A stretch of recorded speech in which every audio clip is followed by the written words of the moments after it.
Welcome to the Colorado Snow Sports Museum. And for those of you who this is our last through the lens, and of the series. We did learn you can't do them in April. Nobody wants to come in April, so here we go. This is our last one in March, and for those of you that live possibly or know people in Steamboat, we do have another event on Thursday, March 21st, and we are celebrating Jimmy, Huga, and Billy Kidd's 60th anniversary of their.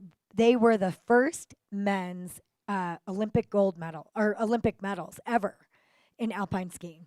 1964 at the Innsbruck Olympics. So we did a big celebration on the actual anniversary, which was February 8th, and it was so successful that we are taking it on the road and we're going to Steamboat next Thursday. So if you have any friends or anybody that live up there, let them know. That'll be really fun. And then again, this is our last series, and we do have people that make this possible. First of all, I'd like to thank. We have two board members here tonight. I don't know where. Bill Jensen is also a board member and a Hall of Fame member, and he's back there. Thank you, Bill. And then we also have Todger Anderson is here as a board member as well. So thank you very much. We have an amazing board, so I'm very lucky. And the town of Vail is a big supporter of us. They give us the space pretty much almost for nothing, which is wonderful and incredible. And in return, we try to do as much as we can to make our community, to make this a community welcoming space. So thank you to the town of Vail.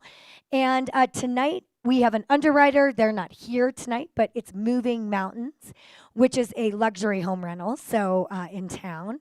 So thank you very much to Moving Mountains. It was very nice of them to underwrite it, so that's great. And then also Westville Liquor Mart is another sponsor of ours. So thank you. And I'd like to thank Dr. John for making it here tonight, donating his time to the Colorado Snow Sports Museum. And we're super excited. So John's going to talk about, he has a new book out. As you can see, we have these for sale. And John's got a whole presentation. And as you know, John's born and raised. There's a couple of you that have played pickleball with him. And the Pickleball Club, pickleball, the world's fastest growing sport. But John's family they've been a very much part of our community for a long time. So John grew up here. But really, John, thank you so much for coming. We're super excited. He also has this amazing, he's got some other books, but he has skiing and sleeping on the summits. I like the skiing part of it. I don't need to sleep on a summit. And sleeping on the summits. Yeah, sleeping. He just slept on those. I don't know. But yeah, so John, thank you so much. And we are recording these, so I know you're like, why does Jen need the microphone? Your hearing's probably pretty good, but we record these, and the audio. We need the audio, otherwise we're recording it for nothing, because otherwise no one could hear it when we actually record it.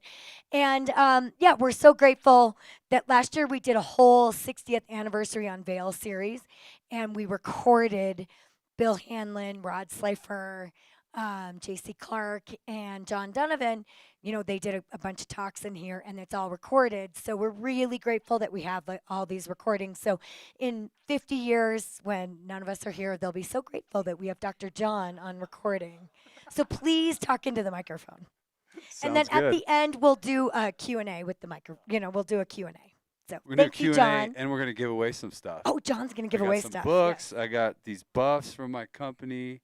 Tell you about all the places we go, some hats. So thanks, Jen. Give Jen a hand. I love the Snow Sports Museum. This place is incredible. And for those of you that decided to come out, thank you so much. I know it's just because the pass got closed and y'all are like heading somewhere. And then you're like, well, let's just go in the parking garage. And, oh, wait, there's a presentation. Maybe we'll go to this. Okay, so thanks for coming. No, but really, honestly, I'm grateful that you're here. What I'm going to do is share with you sort of the evolution of within this story, writing a guidebook, because it's overwhelming, actually.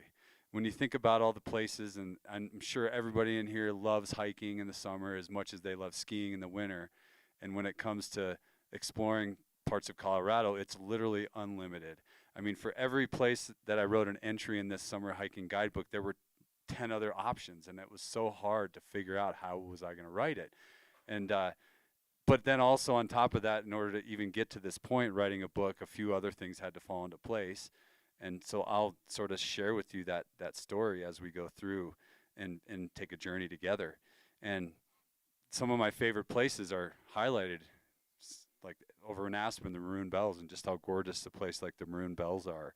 And so sleeping on the summits was what I first did years ago.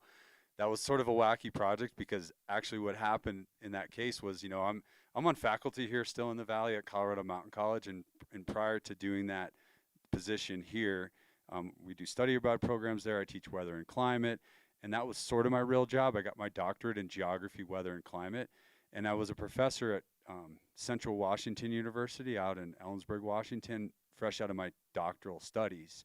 And then when I got the opportunity to move home after that job, actually the reason I came back to Vail was because after my second year as a professor, I lost my job. And then I called up my friend Chris Tomer, who wrote my first book with me, and I was like, hey man, can you help do the weather forecasting for me? I'm gonna go do this project called Sleeping on the Summits, because I don't have a job. I gotta figure out what I'm gonna do with my life now, and sort of evolved from there. But you know, here's a shot up on top of the Maroon Bells, and you can see the beauty from above, and that was my goal, is to capture sunrise and sunset photos. But also, over the years, climbing these different mountains, I learned so much about the landscape. I learned so much about hidden gems and corners of the state that, you know, obviously people go and take that famous photo of the Maroon Bells, but then you got to stand there and take the photo with like 100 of your friends too. But my thought was, with the guidebook, how can I create something that, for the most part, and I bet you if I asked the question, like, do you like to go out hiking for solitude, and probably everybody in the room would raise their hand. And so that was sort of my goal as well, is to capture the essence of that, you know. But the great memories of sleeping on the summits, and then also what allowed me to evolve with my projects with these books, was the creativity, right? So I love hiking, but I love skiing down something. I hate walking down something, like things, right? Like I don't want to hike down anything. I'd rather, when I look at something, I look at it through the eyes of a ski mountaineer. So when I look at the Maroon Bells, I see this mountain, and you know, I'll never look at the north face of North Maroon the same ever again, because if you paint it in the white canvas and you look here and you see there's 3 skiers on this face, and one of those skiers is me. And you might look at this photo and say, man, this is impossible. There's no way I could ski down this, right? But you know, as with any tough challenges in life, if you just give it a shot, and once you kind of get into it, you usually gather some confidence to then say, okay, well, oh, it's not that bad, right? Now I'm out on the face here. And actually, in this case, this was back in 2016. I'm actually skiing with Ted Mann and Chris Davenport, which were 2 great mentors of mine in my younger years of my career as a skier. And they were encouraging me this day, and we were all sort of up there and, you know, figuring out, like, how do we go out on this edge? How do we get down? We got to go this way. We got to go over this way. Like, you know, you put it together. It's a problem-solving tool, right? And so we eventually made our way down that. But while we were in this, we were like, oh, we can do this. Like, we got this. And the adrenaline starts going. And yeah, so, you know, case in point, creative landscaping is required. And especially out on Mount Wilson over by Telluride, I had to put a rock next to my tent in the middle of the night to remind myself when I went to go to the bathroom to not go that way, right? So it's good reminders. Or instead, just carry a pee bottle and stay in the tent and go to the bathroom at night, right? So these are little things that you know, think about when you're up there. But also piecing together ski lines and also painting it in a white canvas. And again, like, I would much rather ski down Mount Wilson than I would climb down. It's much more efficient. And I think a lot of us that are skiers in the room can attest to that. But also, what about the pushing the limits? And that means, for example, and this was actually the year that I was visiting Bill, who's here tonight, and I visited Bill and Cheryl, and I had a couple friends at the film festival, and it snowed in Telluride that day, like Memorial Day weekend during the film fest, and it snowed like 6 inches in town, and so of course the peaks were going to be completely covered in snow.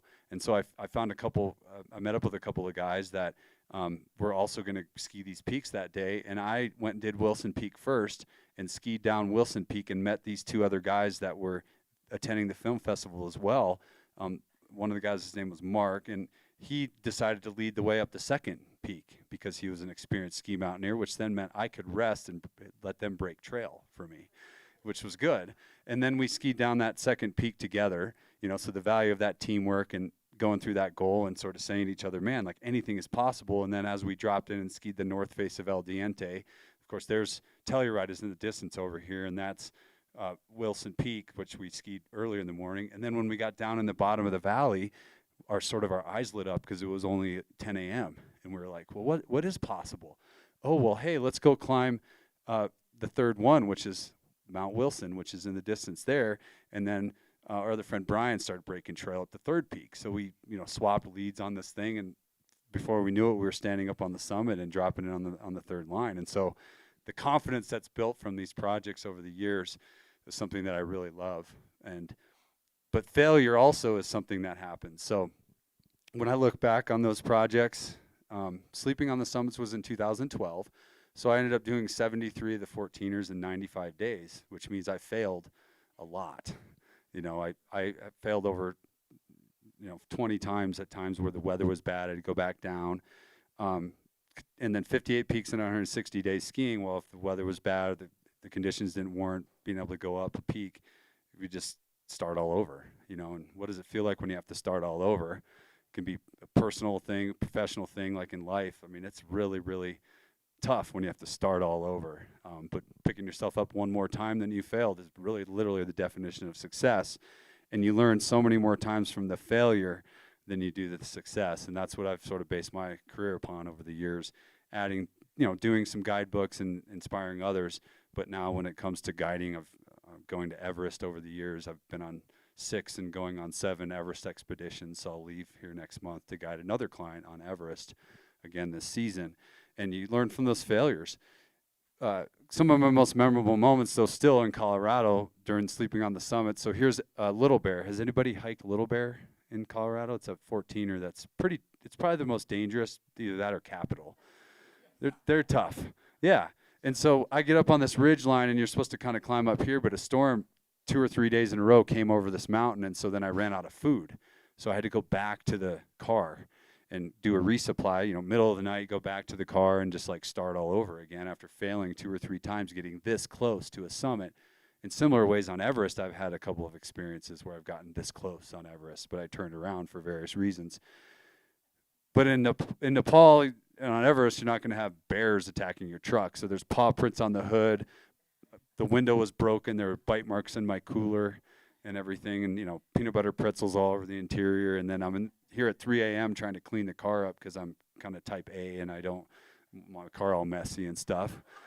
So I call up my friend Chris Tomer, who was doing weather for me, and he was going to come down by the weekend to help me go back up Little Bear. And he just said, tape your window up, go do another peak, and I'll see you on Friday. So I taped my window up and got it fixed eventually. And then he showed up with a really heavy backpack, and I had some pizza that I had ordered to put in there so we could eat for dinner when we got to the summit. And I pick up his backpack to put the pizza in the backpack, and I'm like, well, what is this? And I pull out a handgun. And he was like, well, I brought a gun just in case we see the bear, but we didn't see any bears. But, we went back up and finally got good weather, and a storm moved away and everything. And we were able to finally fit the tent up on the summit and sleep up there in decent weather. And, of course, that was that journey through sleeping on the summits, which eventually allowed me to, like I said, learn so much about seeing Colorado from above. So anytime I was up on a summit, I would look in other drainages and see these other beautiful places that I wanted to go visit. And then you realize that 14ers, there's only 58 14ers, but there's 584 13ers. And there's another 437 12ers. So there's like so many mountains here in Colorado and so many other drainages. And there's other places like the Gore Range, right, that doesn't have any 14ers, and which most of us here in Vail love because you can hike there on a Saturday and hardly see another soul. Or you can go up north of Steamboat in the Zirkle Wilderness, or go near Walden in the Rewa Wilderness. And there's so many areas that are devoid of 14ers, so there's places to go visit. But I still wasn't ready to write a guidebook yet because I love skiing too much. And so then I started visiting places in the winter from skiing the 14ers too, and exploring drainages to be able to write the guidebook on skiing first, because I am a skier first, and I love doing those things. And you might be able to pick me out in this photo. This is Castle Peak, sort of from above. You may think this photo is out of a drone or an airplane, actually, but It's actually taken from the summit in a long lens from a fellow friend of mine who's a photographer. But if you look really close here, you can see me right here. And so this is just the landscape is crazy on some of these mountains, and so beautiful. But you get the idea too that with both skiing, like skiing 14ers, skiing 13ers, just going on backcountry hut trips.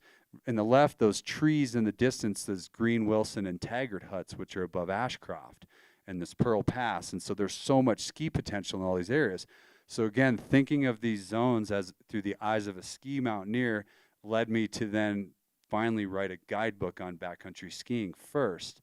And so again, I wasn't ready to try writing a hiking guidebook. I basically spent all my time out skiing and sort of a ski bum, so to speak, and getting lost in the mountains. But then Classic Colorado Ski Descents was put out.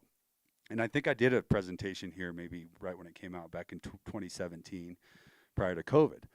And of course, some of that book showcased, I went out and I was, like I said, I was mentored by a little bit by Chris Davenport. He had skied all the 14ers within one calendar year.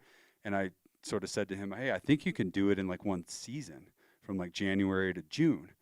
And, you know, whether or not the conditions allow it, whether or not I leave my skis on the entire descent, in my opinion, is a little bit irrelevant. And there was a debate in the ski community about that. And I took a lot of criticism for it at the time. But I sort of was like, look, my goal is just to see how fast I can climb each one and ski down as far as I can. So if it was Long's Peak, for example, and that one, luckily I was able to ski right off the summit. But if it was like Pyramid Peak and there was a cliff of like 60 feet and there was no snow, I'd rappel down. And then I would click my skis back in and then I would ski all the way down. And so my ethics in that project was more of a, hey, I'm going to go and ski as much as I can, as far as I can, and summit every peak. But if I don't ski directly from the summit with my skis on, that's okay. Because I feel like in the mountaineering community, the reason why we're out there is to just go out and enjoy it and do your best. And if you come home alive, that's the most important. Yeah. So that was sort of what I did during those times. But also, I mean, big snow years, which is incredible. I'd love to showcase the fact that now we're going into the best season of all, and that's the ski mountaineering season starts basically in March. The snowpack starts to solidify, starts to get safer, and by April, May, and even into June, this is up on Mount Massive above Leadville, and I get to go ski with a dog trailing me, you know, and with your friends, and the weather's warm, and the days are long, and like what, it doesn't get any better than that, right? So that's what I also tried to sort of showcase in the Ski Descents book, is my love for skiing in Colorado, and that everybody should go out and give it a shot. So then, like I said, these books I was able to write. Sometimes for those of you that write anything, it could be magazine articles, it could be books, it could be a paper for a class you're taking. You know, writer's block is a very real thing. Burnout from writing or reading can happen at times. And also just getting distracted in life by anything and everything. Oh, wait, it's a powder day, I'm going to go ski. Oh, wait, I have friends that are going on a hike. Oh, it's such a beautiful day, I'm going to go outside. Or, oh, wait, I have a busy job or a family project or something. And so I still wasn't able to figure out, like, how am I going to write a guidebook?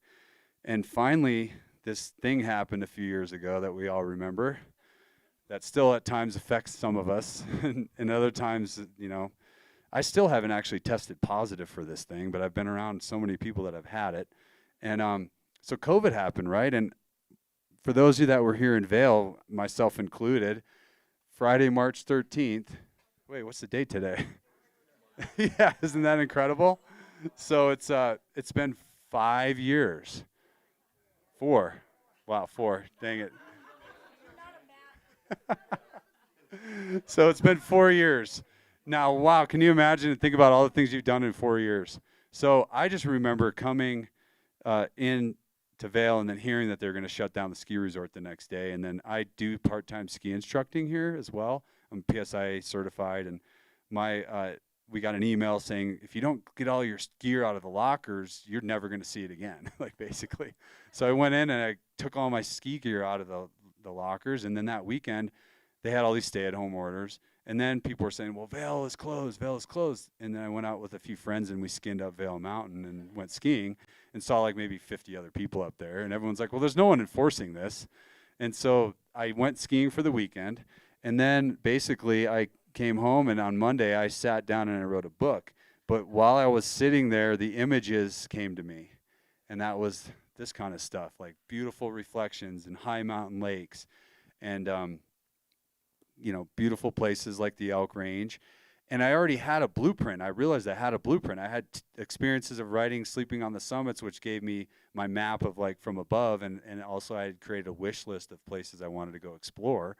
And I had started to explore them in all those years. But then I also had a roadmap of the ski guidebook, Classic Colorado Ski Descents, where I'd already kind of laid out in an outline 7 chapters of places I love skiing. Well, why not sort of mix it and match it with places you would want to hike at the same time, or in the summer you go hike those places. And so then that's where it all came to me. And Classic Colorado Hikes was born. And it was about the journey of visiting different mountain ranges that are popular. Of course, I wanted to have some of the famous mountain ranges there, but then again, I wanted to have mountain ranges that didn't have 14ers. And so I settled on these places: the Front Range, the 10-Mile Mosquito, the Gore Range, and then the Rawa Wilderness in northern Colorado, the Zirkle Mountains, the Sawatch Range, the Elk Mountains, and then the classic ranges of the Sangre de Cristos and the San Juan Mountains. And those were all places that I love hiking so much, and hopefully most of you have maybe visited some of these places. And so the view from above, for example, Mount Sneffels, you could have a place where you visit some lakes and you hike to the lakes, but then what if you added a journey to a summit? And then what if you added maybe a going over a pass and you turn it into a loop and you went back to where you began? Because most people don't like hiking out and back. I mean, hiking's great regardless, but hiking out and back, you're like, well, I'm seeing the same thing coming back.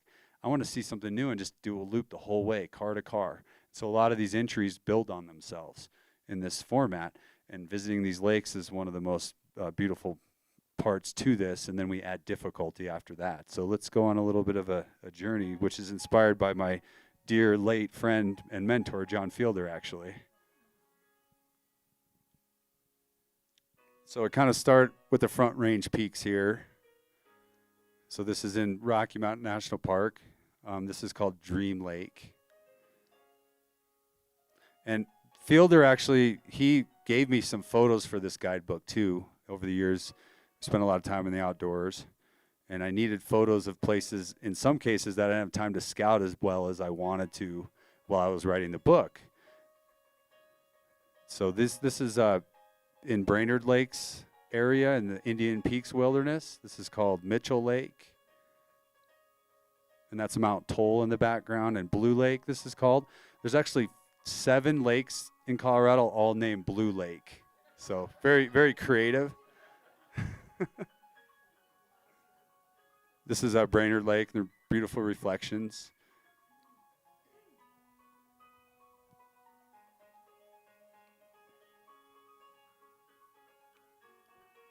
We have Devil's Thumb Lake here, and these are all in Indian Peaks Wilderness. So the first 2 chapters. Here we have in the James Peak Wilderness here, several different lakes. Loch Lomond is one of them. This is over by Breckenridge, Mohawk Lake. And then up on Mount Bierstadt, you see some mountain goats here above Abyss Lake, so in the Front Range still. Now we're looking at Wheeler Lake, which is near Hoosier Pass. So in the 3rd chapter, basically, of this book. A lot of old mining relics in these areas when you get off the beaten path. So it's an old car that we found. This is called Bubble Lake. So you may have hiked to Bubble Lake, which is above Piney, right above Vail here. So we're into the Gore Range. And there's still remnants of glaciers in the northern side of the Gore Range. So a lot of the waters are turned teal because of the glacial melt in those areas. This is a tarn that's near Booth Lake. Many of you have probably hiked past Booth Falls to escape the crowds, and you hike further and you get up to Booth Lake. Early in the morning, that reflection, you can't even tell the difference between the sky and the lake, actually. This is called Zodiac Spires in the Gore Range. You can access this out of Silverthorne to Willow Lake. And then up into the Rewa Wilderness in northern Colorado near Cameron Pass. This is an area known as Island Lake and Twin Crater Lakes. And this wilderness area, the peaks are about 12,000 feet high, but you can go off the beaten path and explore. And there's so many big lakes in this region and not very many people. We hiked a 12-hour day and didn't see another soul. And so I entered a few of these entries in here. And then up by the Zirkles, this is the Gilpin Lake in the Zirkle Wilderness, which in early June, the glacier lilies start to pop out in this case. And then we start to transition into other parts of Colorado here. So we're looking off of Independence Pass. I've added several hikes that escaped the crowds of Independence Pass there. That was Petroleum Lake. And then, of course, the famous Holy Cross. When I looked at Mount of the Holy Cross as an 8-year-old kid and my parents took me up there, that started my crazy mountaineering career. This is Fancy Lake in the Missouri Lakes area. Here we've got another John Fielder photo of Petroleum Lake in the Saguache Range near the Elk Range. Maroon bells in the fall can be really gorgeous with the fall colors changing. Here you're looking at Geneva Lake in the Elk Range. And the next photo is looking back down at the lake from up on that ridge line. So now we're looking down into the valley here. Elk Range is probably second in my favorite range to the Gore Range, just because of these beautiful lakes and the four-pass loop, basically, and the ruggedness of the mountain ranges there. And the different seasons, too, is what I love. So you're looking here at a photo in late May when you can go ski down the snowmass, in this case. And here's a shot looking off of Capitol Peak towards snowmass again, and the big lakes and tarns that you can see. And then there's some beautiful 3-mile hikes near Aspen. So this is American Lake. The next one is Cathedral Lake. So these are all off of Ashcroft, and they're 3-mile one-way hikes right from the road, easy to access. So every entry has easy accessible lakes to hike to first before we then get up on the ridge lines or do big loops. And the more challenging stuff that I add in the book is all extra credit. And that's kind of how I created it. So that the book has got something for everybody in there. Now we're down in the Sangre de Cristos. So we're looking here at Lily Lake, again at about a 3-mile hike out of Lindsay Basin. This is South Crestone Lake on the east side of the west side of the Sangre de Cristos. And then over into the San Juans, we've got Caribbean-like waters of Ice Lake, which is off of Red Mountain Pass and near Silverton. And, of course, if you head to this area, it's super green by the end of July, and the fields of Columbine are endless. And that's the best time of the year to go there, really, is the end of July when things are really, really out there. You might run into a donkey on the trail or something, some wildlife. But, yeah, the fields of Columbines there are the biggest I've ever seen up above Ice Lake if you get off the trail a little bit. This is a shot of one of the high ridge lines above Vestal Lake right here, and that's in the San Juans off the Colorado Trail. Beautiful storms that roll in are legendary in the San Juans with the thunder and lightning, so capturing that and some of the virga that happens over the Trinities and Vestal Lake there. And then this is near Telluride, and that's Navajo Lake, which you can access out of Telluride, along with Cooper Lake, which is another beautiful 4-mile hike away from 14ers in the middle of the San Juans outside of Lake City, actually. This is Blue Lake number 7, which is above Bridal Veil Falls at Telluride, and a lot of mining remnants and stuff. And then one of the classic climbs above these areas near American Basin is the Tea Kettle, which is an amazing journey there. And then here we have Upper Blue Lake below Sneffels in the Blue Lakes Basin outside of Ridgeway.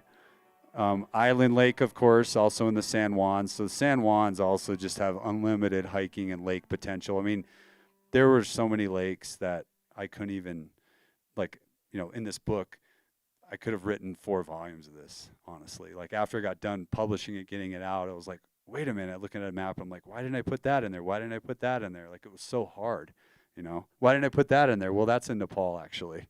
So that's why that's not in there. But you get the idea.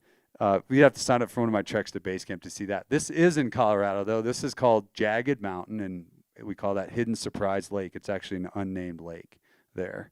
So, yeah, the potential, as you can see, for a book like this and just the places you can visit, it's just amazing here. We have such a beautiful state.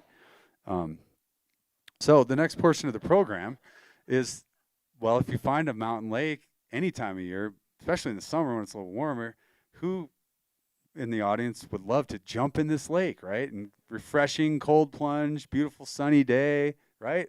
It's amazing. So let's look at the top 10 cold plunging lakes. This one was called Tabor Basin Lake. And this is a hike that I found. Lincoln Creek Road is off of Independence Pass. And on Labor Day weekend a few years ago, I was driving over to meet a friend near Aspen. We met up kind of near the top of Independence Pass, and then we were driving to like all these trailheads along the pass, and we were sort of like cars everywhere, you know. So we went into a basin and drove off Lincoln Creek Road and found this little trailhead, and you had to wade and go across this creek, and then we found a little faint trail going up this basin. And it was amazing. We went up and didn't see another soul, and so we found two lakes in this basin. One was Tabor Lake, and one was Tabor Basin Lake up on these big shelves and stuff. And so those are amazing places to go. I decided to add those into the book. Willow Lake and Zodiac Spires is about a 6-mile one-way hike to these lakes, about gaining 2,000 elevation, accessed out of a neighborhood in Silverthorne. So that's a great place that you can go visit, you know. And Lac Lemond, this one is in the Front Range, so you can visit this one out of St. Mary's Glacier area and take a cold plunge if you'd like. The reason this water's so cold is look at those frozen lakes in the middle of the summer above Lac Lemond down there. So it's definitely a place that the water gets really cold. Going to Gore Range and Pitkin Lake, another great place to jump in, and that trailhead's somewhat hidden, a hidden gem in East Vail, just right over here. So many of you may have hiked there. And Lake Ann, this one is on the Continental Divide out of Winfield in the Swatch Range, and it's about a 3-mile hike from the road there, and you can access this between Leadville and Buena Vista. And we love our cold plunges, so this is definitely a summer thing to do. Bubble Lake is in my top 10, mainly because of the color of the water, and it's so isolated with jagged peaks all around you here. And there you go. Sound of summer. It's coming eventually. And for those enthusiasts that aren't really into the cold water, well, how about some hot water? You can go on recreation.gov and reserve your slots for the Conundrum Hot Springs online for this coming summer. So they've permitted that area. And nearby, if you don't want the hot water, you take the cold water and take the cold plunge. And so Snowmass Lake is in my top 10, of course, because that's along the Four Pass Loop near Aspen. G-rated programming, so there you go. Yep. And then Cathedral Lake I love as well. Just such beautiful water and an easy hike and stuff. So, and then Vestal Lake is my favorite because it's a little bit more isolated. There's a lot of rugged climbing there since I'm, you know, mountaineer and I like to climb. This ridge called Wham Ridge is really an ultra classic climb of a scrambling nature. You can go all the way up there and then you hike off a trail off the back to get back to the lake. And this is at 12,000 feet. So camping high in these basins, nothing better. There's lots of mountain goats. The sunsets, the sunrises from being up that high is just something that I love in those places. So never pass up on a cryo opportunity, and make sure you bring your rubber ducky when you do that. So, and then finally, going to take you through what's going to happen usually in the fall here, and that's ice skating.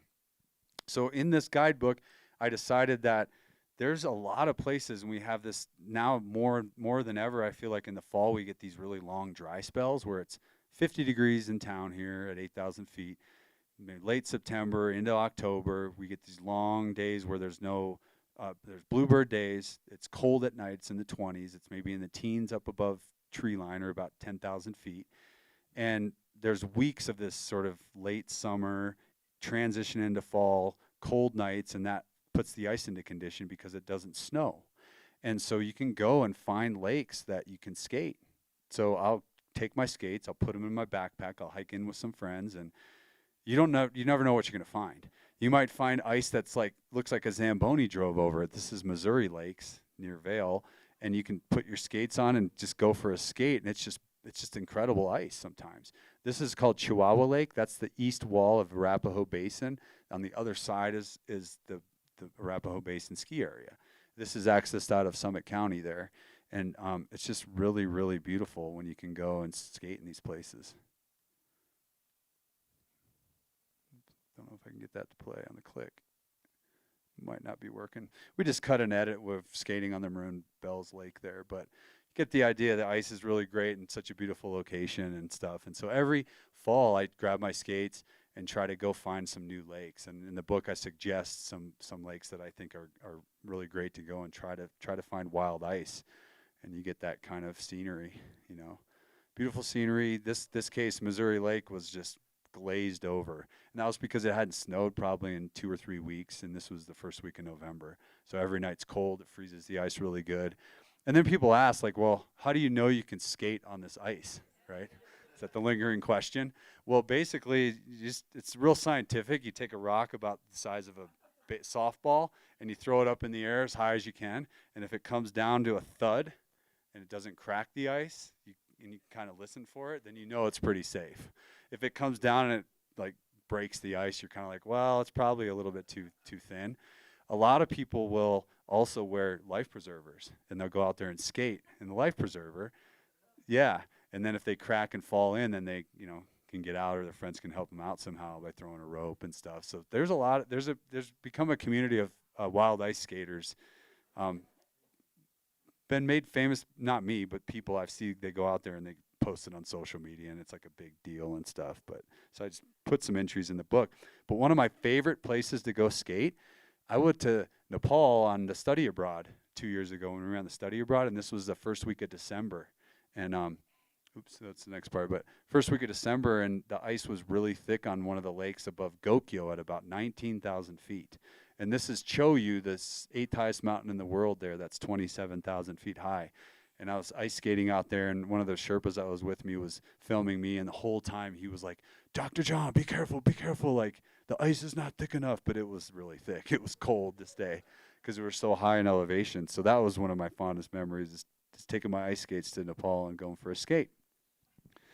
All right, so to kind of finish up the presentation, just kind of talk to you about sort of my 5 favorite high ridge traverses, because the book is lakes, loops, and then the high ridge traversing is mainly extra credit, but it's sort of the essence of exploration as you go up on a ridge line after maybe hiking a 14er summit.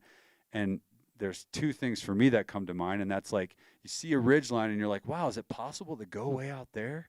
You know, or is it possible to climb, you know, a certain peak by a different route? And so exploring some of these is, I found this lake, there's a lake tucked in the distance on that triangular peak called Silver King Lake.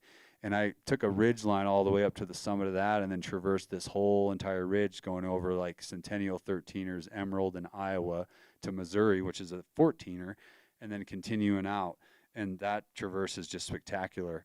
And you'll notice in the photos, a lot of that summer was also post-COVID when I needed more photos, and I still didn't have much else to do except I was training a client for Everest, and so he's in a lot of the photos. His name's Mike. And you know, so we went to Snowmass Capitol a bunch to climb the knife edge for training, and this is a shot coming off of Capitol at sunset on a clear fall afternoon. So some of the extra credit in the book will allude to like, hey, if you go to this lake and you go up maybe out in this traverse, it might be possible to traverse from this peak to this peak, but it's optional, and maybe you might want to take a look at a map or do your own research. So that's what's kind of nice, fun about the additional items in the book that I just will mention with each entry and everything. So, and then when we came off of this, it was beautiful sunset with like the colors and stuff, you know, and the sunsets dropping on you and everything like that. So, and then we actually stayed the night at a lake called Capitol Lake, and the next day we woke up and we're carrying our overnight gear here and heading across this giant ridgeline from Capitol and Capitol Lake all the way over to Sopris, which is in the distance. And I know a lot of people have seen Sopris. You drive to Aspen, you're driving up from Glenwood to Aspen, and you see this giant white-looking, it almost looks like a volcano.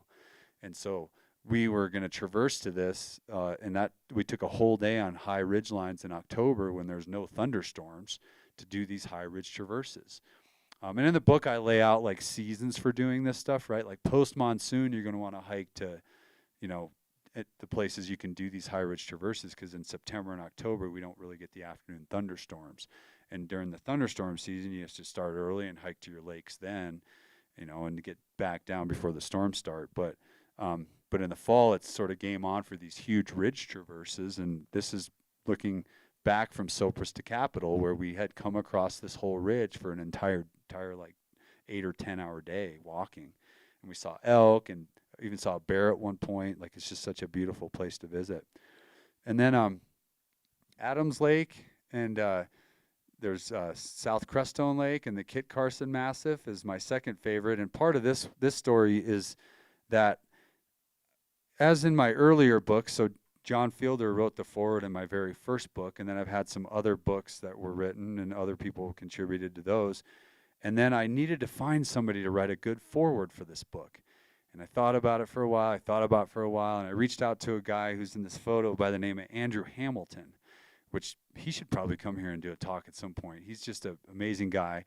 He is the guy that set the record for climbing the 14ers in the fastest amount of time. He did them in 9 days. Basically got shuttled from place to place in a car, and then had crews with him, and then but the only way he could have done it was that he is the king of high ridge traversing, like linking up 14ers by ridge by ridge by ridge, doing like 5 at a time, and then popping out to a car trailhead and then getting driven to the next trailhead. And he is the master. So I call him up on the phone. I'm like, hey, Andrew, it's Jon Kedrowski. He's like, who is it? It's Dr. John. Oh, hey, man. And I've known him for a few years. And I was like, hey, I'm writing this book called Classic Colorado Hikes, and I really think you'd be really good at writing the foreword for me. And he was like, well, I don't know. How about we go talk about it doing a hike?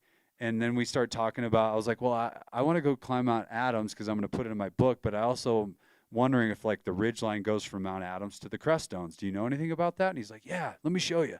So I meet him up, and him and his girlfriend at the trailhead, and we start hiking up this basin to hike up towards Mount Adams. And we get up to the summit, and we kind of make it up towards the top. And here's North Crestone Lake, and we get up there, and we're near the summit, and in the distance you can see the Crestones over here and that ridge line there to the left. And that's sort of the essence of this high ridge traversing, is like, well, you get up on a summit and the curiosity peaks, and you're like, well, I wonder if that ridge goes all the way. What do you think, right?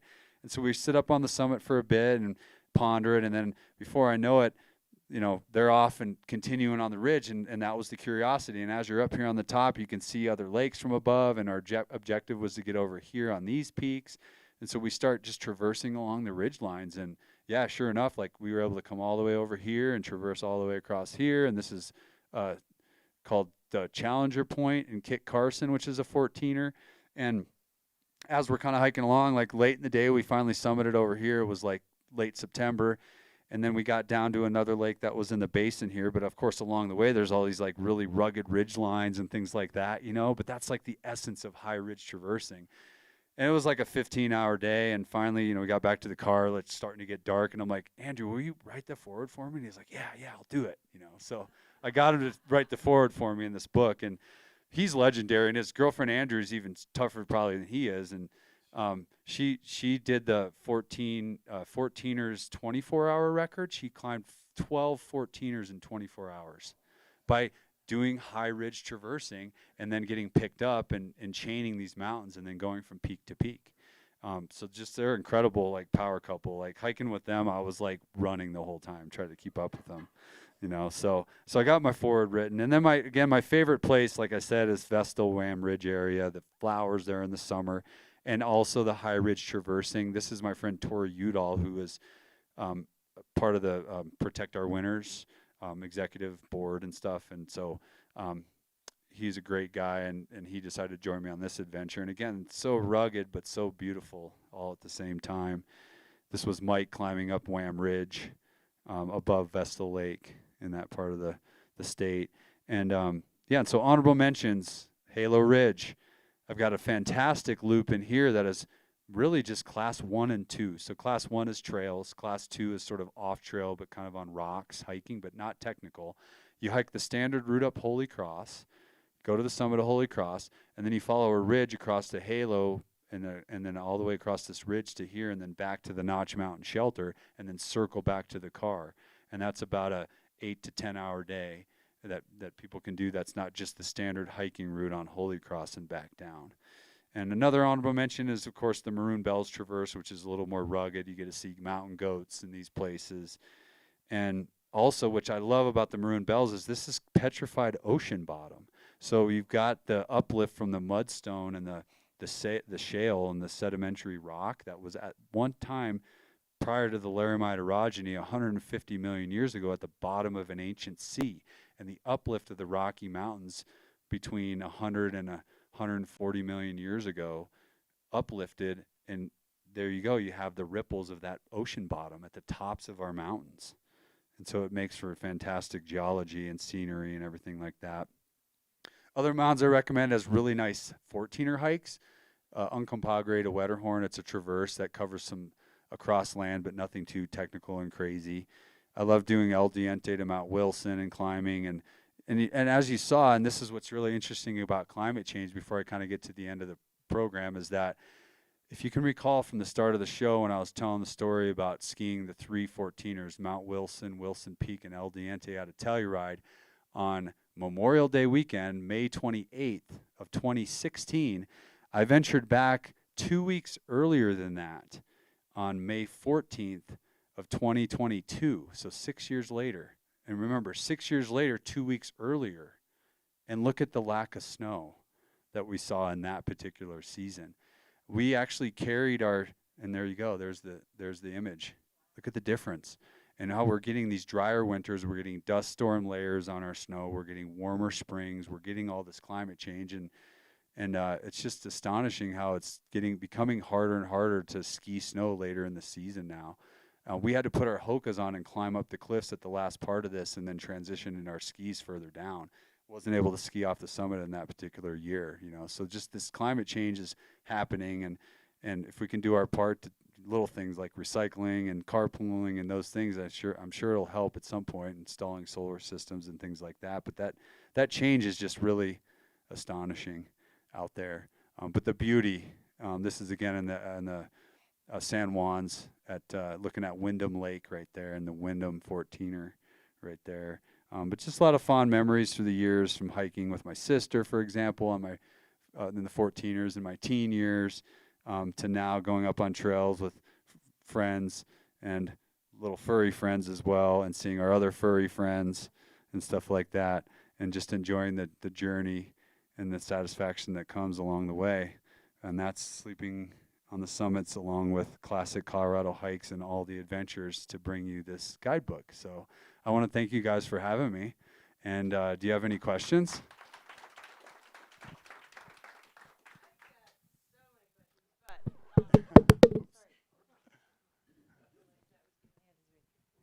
Hi. Hi. I have a lot of questions, but I know my first question is probably not the smartest question, but when you are skiing down a mountain that you hiked up, do you carry your ski boots, or do you have crampons on your ski boots, and do you have light ski boots?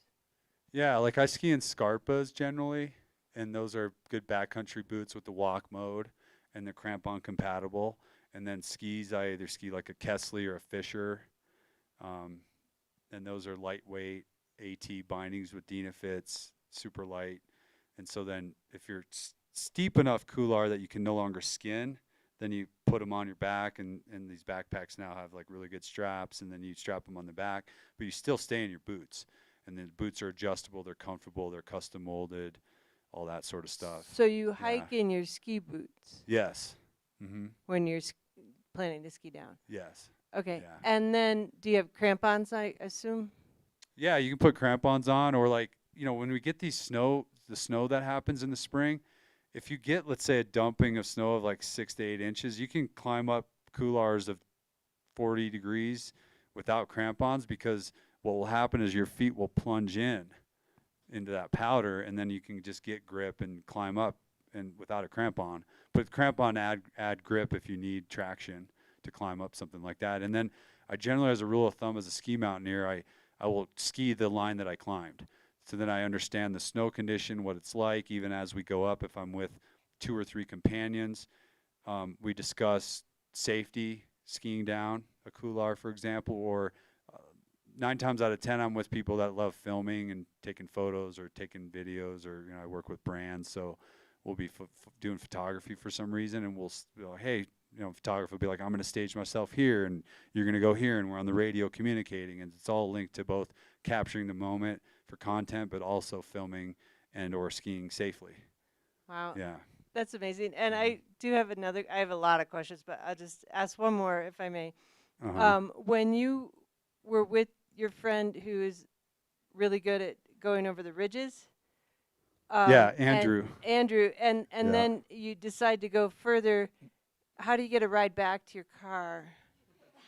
Well, the unique thing about that loop, and that one's in the book, is this same trailhead started and went to South Crestone Lake, climbed Mount Adams, and then about 100 yards from where we parked, the other trail went to Willow Lake and the Kit Carson Peak. So when we summited, we had the option to just come back to the car, or we could take the ridge all the way and see how far it went and then drop in the other drainage, and the other drainage actually looped back. So most of the time we'll plan these link ups in that way, so that's the same trailhead, or if 2 people are meeting with cars, we'll do a car shuttle. And that's what I'll describe in the guidebook. So the guidebook has, first of all, like stats on what the objectives are, the lake, the loop, the high ridge traverse, the trailhead directions, the elevation gain, and then in the sort of the discussion of what the route is or for the entry, if it's describing a larger loop or a car link up, it'll say, hey, consider parking your car here and here, or something like that. Yeah, so we'll explain those details in each entry. So you wouldn't just go off and have to hitchhike back? No, I mean, I've had to do that a few times back in the day when I didn't quite have my logistics together.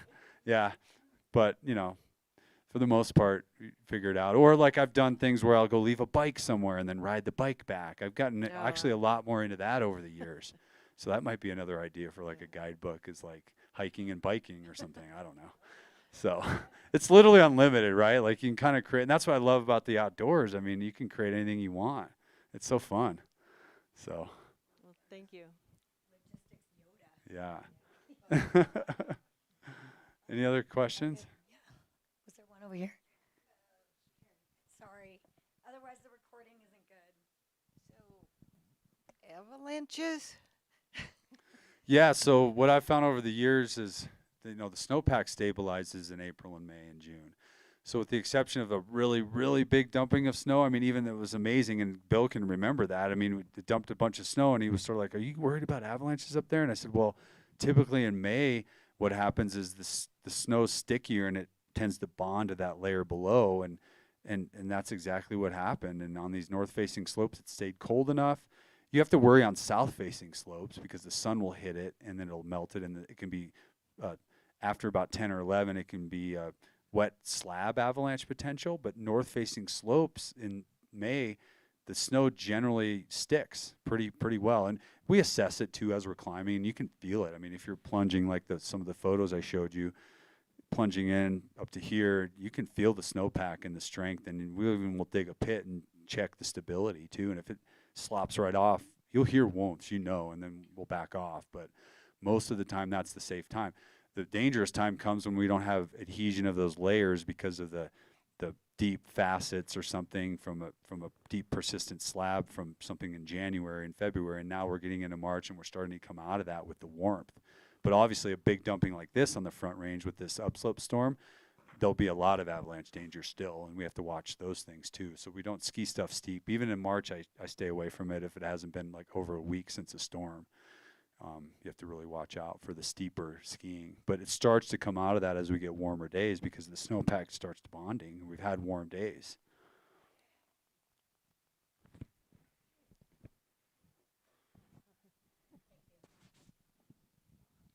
If you're hiking during the summer and you don't get back in time, and you do run into a thunderstorm, one of these real beautiful storms we get, what do you recommend in terms of coverage and wear? So if you're above tree line, obviously you listen for that buzz that you might get, but you throw your poles away. You don't want to be away from metal, and then there's this like crouching position where you're just down like this. And that's basically all you can do and let the storm pass, or you just try to run down and get as low as you can. You just don't want to be the highest thing. And it's, yeah, it's scary. I mean, I had experiences with sleeping on the summits, lightning striking my tent, melting the tent poles together, putting a hole in the tent. Yeah. But I felt the zaps, so I jumped off the summit and got out of the way, and then I got knocked off my feet, and I came back to the tent, and yeah, that's in that first book, and the poles were melted together. Yeah, exactly.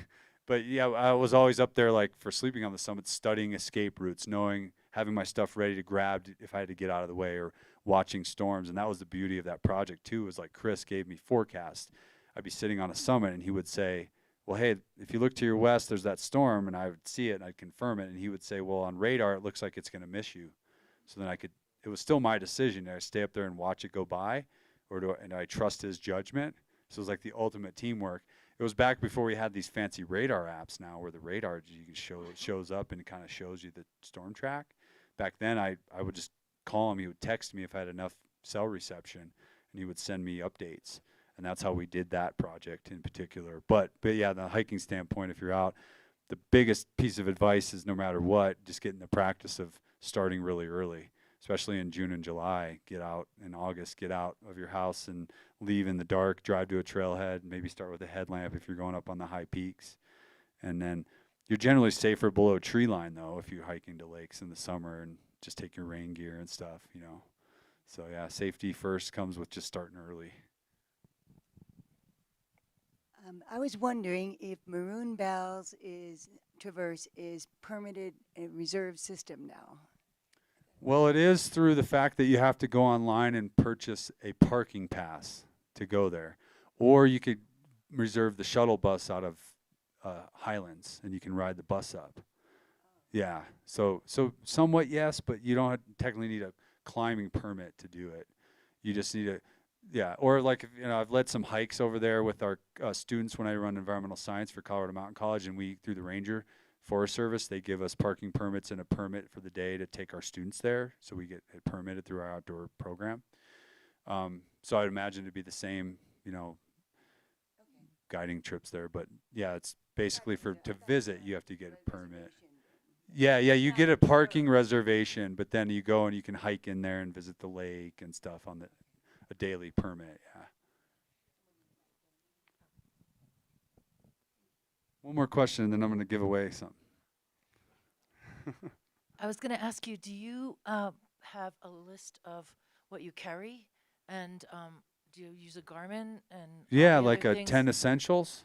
Yeah, so in both guidebooks, in the front material, that's what I love about, like, the reason I wrote books was the education side, and that's right in the list of the 10 essentials, things to consider if you're getting into hiking, what you should carry and things like that. So yeah, a watch, a headlamp, like the 10 essentials, food, water, snacks, layers, all that stuff's highlighted in the front material of the book, along with tips on weather and climate, because my background's in weather and climate. Yeah. That's All great. right, so thanks for your questions and everything. Who wants a copy of Skiing and Sleeping on the Summits? And I'll sign it for you. Oh yeah, raise your hand. All right, so look on your bookmark, on the white side of your bookmark, and there's a slogan that says, "Don't limit your challenges, challenge your limits." And if you look in the lower corner of that white bookmark and you have the number 3, you're a winner. Oh, yes, sir. There you go. All right. Yeah, and I'll hang around to sign it for you after. All right. How about we do one of these hats? You get a choice of either a colorful hat or the old ball cap version. So you get a choice of one of the two. If you have the number, the date today is the 13th, you're a winner. 13th, wow. Okay. You pick which one. Okay, cool. Get the colorful one. All right, and then I'll throw one of these buffs out to somebody that has the number 7 on theirs. Number 7. All right. And I'll do another buff for somebody that has the number 5. Number 10. All right, there you go. You're a winner. Okay. Cool. Well, yeah, again, I want to thank the Snow Sports Museum for having me. Do we have any other questions, or do you want to close it off, Jan? Do we have any other questions? Oh, yeah. Shannon's got a question. Have you ever been caught in a snowslide? Well, I haven't been caught in one, but I've triggered one. She is. Well, so I was with John Fielder actually, and this incident made me stop doing hut trips in January. There's two reasons. One, I went up and did with Chris Tomer, who wrote the first book with me. He's a meteorologist with Fox in Denver, and we went up with J.C. Nordling for Colorado Mountain College in January of, I don't remember what year that Tony Seibert passed away skiing, but was it 2014? Yeah, so it would have been that year. We met on Vail Pass, JC, Chris, and I, in January, like first week of January, and it was a very bad snow year that year. And then it was a very deep, persistent slab and a really, really dangerous avalanche time of the year that year. And we went and filmed the story for the television because Chris works for Fox in Denver. And JC and I dug a pit and we assessed the snowpack, and we were on this like slope up, it's called the Lobster, kind of up on Uneva Peak, up on Vail Pass, and we skied this slope, but we were like kind of in the trees, and then we look over and this whole like piece of it triggered after we dug a pit, and JC was like in the video, was like, yeah, the conditions are really dangerous right now, and then we like click on our skis and we skied like a mellow slope, and our vibration triggered a slide on like this other slope. And that day we were like, yeah, this is really, really bad. And then like the next day that avalanche happened when Tony took Tony's life because he was skiing really steep conditions. That experience, along with then 2019, yeah. So going on 5-6 years ago, and John Fielder and I with a few other people were in the huts near Aspen, Taggart and Green Wilson, and we had about 6 or 7 of us at Green Wilson hut. And we went up and skied above it on Pearl Pass, and as I'm skinning up with the group, I identified a big like crown that was there, and it wasn't even a very steep slope. And as we're skiing, I point, and then I talked to John, and I said, hey, John, I know we're going to ski down to the side of this crown, but we're going to stay way right, like way out of the way of it, because it's a problem. And he took a photo of me pointing at the crown. And then we went up and we skinned up maybe 1,000 feet and we started skiing down. And then I sent him down below the crown off to the side of this gully. And then I went out on the side just to get a visual where he was, to send our people down to get just photographed one at a time or ski 2 at a time. And when I went out on the slope, I look over and my vibration set up this huge slab avalanche. But luckily he was on the opposite side of the gully, so it just went down the gully next to him. And he just watched the whole thing happen. And we're like, yeah, okay, well, day's over. Let's go have happy hour in the hut. But that after triggering that, knowing that the days are shorter, I every year get lottery slots with the 10th Mountain and take a bunch of friends on a hut. And I actually just got back from a hut trip today, but I do them in March because the snowpack gets way safer and the days are longer. And just what I've witnessed in January with the most avalanche deaths statistically and the most triggered avalanches, it's just not safe to ski out there very much in January. So I kind of don't really ski much in the backcountry anymore in January and February. I kind of wait till it gets safer. So yeah, so that's kind of my avalanche opinion. So, but yeah, thanks for being here and everything. I don't have my QR code for my newsletter, but I would be honored if you grabbed a card or a bookmark and checked out my website, and we have a monthly newsletter. And some people I chatted with before the show are already on my newsletter. And so grateful for that. We send out a once-a-month newsletter. It talks about, gives you a little bit of inspiration in your inbox. It shares with you some of the stories of things I'm doing with projects. And hopefully it'll inspire you to chase your own adventures out there and everything. And I'm just grateful for you for having me. So thank you so much. Thank you.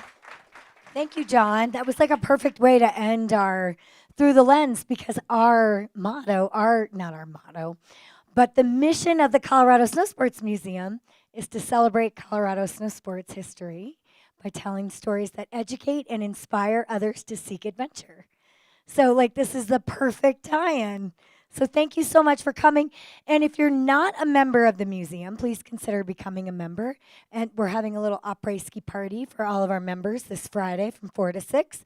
So if you're a member, please swing by. And if you're not, you can membership start at $75 a year. So please join us on Friday. And then all of these programs are on our website. So if you missed one or if you wanted to see them, and they're all there. And also our YouTube channel is so cool. There's so many interesting, all sorts of interesting videos and all sorts of stuff on there. So it's really fun and really cool to walk down memory lane from Aspen and A Basin and Telluride and all the resorts in Colorado. So check out our YouTube channel. And if you missed one of these or if there's something you want to see, they all are recorded and you can hear them and it's great. And you can learn all about everything and anything about Colorado snow sports. So thank you, Jon, for wrapping up our Through the Lens season. And and John's going to be signing books, and then you can check out with Holly at the book. So thank you so much. Thank you for a wonderful season. And we're also having a silent disco on Friday, April 13th. A month from today, we're having a silent disco. It was a big hit last year. So, yeah, that's the end of it. So thank you.